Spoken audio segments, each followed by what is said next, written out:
There's a common misconception about the role of your wrist when you hit a forehand.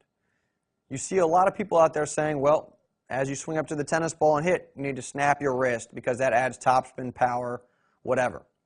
Well, that's not the case. Your wrist should be passive when you hit a forehand. In other words, once you set into your hitting arm position, which we discussed in a separate video in this section, the wrist and more generally the rest of your arm and your racket, that relationship shouldn't change. So it's going to stay the same as you swing up to contact and into your follow-through.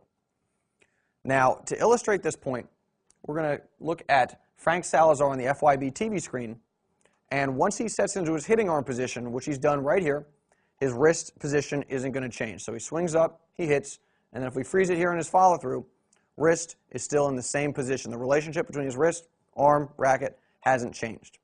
It will release if we continue to play this as he follows through, but again, that's well after the ball is off his strings. For comparison's sake, let's look at a windshield wiper forehand. This is Oliver Ackley hitting a windshield wiper.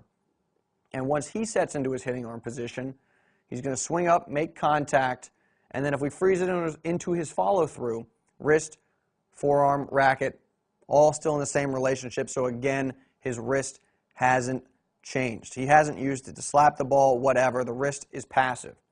Now, if you see your wrist recoiling at contact or anything else, that's just a function of making contact with the tennis ball, but again, he's not trying to do something actively with his wrist.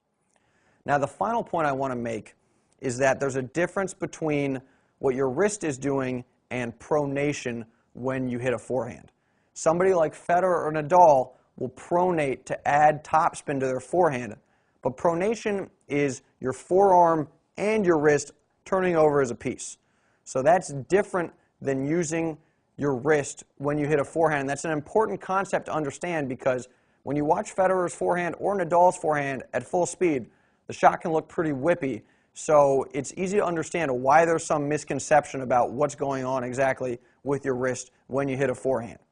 But again, just to reiterate, wrist is passive when you hit. Set your arm, racket into the hitting arm position. That stays the same up to contact, through contact, and then a little bit into the follow-through. I want to make one final point about pronation as you swing up and hit the tennis ball. Pronating when you hit a forehand is probably something you do not want to try to do. Unless you have a very high-level forehand, it's not something you should be focusing on because it'll cause more problems than it will solve. Let's go back to Oliver Ackley's forehand, his windshield wiper forehand.